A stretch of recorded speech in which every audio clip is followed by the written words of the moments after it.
क्रांती news, आवाज सर्वसामान्य। दारव्हा वीर बापू बिरू वाटेगावकर सेवाभावी संस्थेचे अध्यक्ष प्रमोद मेटांगे यांना राज्यस्तरीय महाराष्ट्र समाजरत्न सेवा पुरस्कार। दारव्हा तालुक्यातील गौहुडपेंड येथील रहिवासी तथा संपूर्ण महाराष्ट्रात झुंजार व तडफदार सामाजिक नेतृत्व म्हणून अल्पावधीतच परिचित झालेले वीर बापू बिरू वाटेगावकर सेवाभावी संस्थेचे संस्थापक अध्यक्ष प्रमोद मेटांगे यांना त्यांच्या उल्लेखनीय सामाजिक कार्याची दखल घेत राज्यस्तरीय महाराष्ट्र समाज रत्न सेवा पुरस्कार 2025 प्रदान करण्यात आला।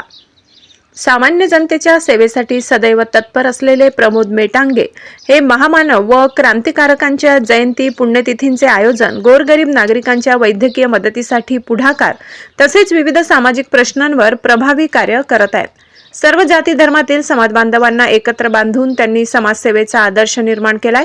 त्यांच्या कार्यामुळे यवतमाळ जिल्ह्यातील जनसामान्य नागरिक त्यांना आपुलकीने भाऊ म्हणून संबोधतात। हा पुरस्कार शासनमान्य सामाजिक संस्था शिवप्रतिष्ठान पुणे यांच्या संयुक्त विद्यमाने तीर्थक्षेत्र आळंदी पुणे येथे आयोजित कार्यक्रमात प्रदान करण्यात आला।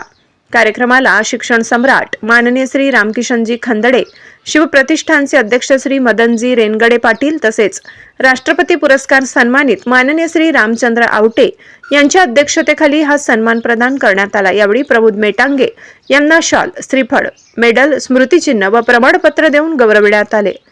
या सत्कार समारंभास वीर बापू बिरू वाटेगावकर सेवाभावी संस्थेचे प्रदेश उपाध्यक्ष वसंतराव हिरवे पाटील, महाराष्ट्र प्रदेश सरचिटणीस अशोक शिंदे यांची प्रमुख उपस्थिती होती।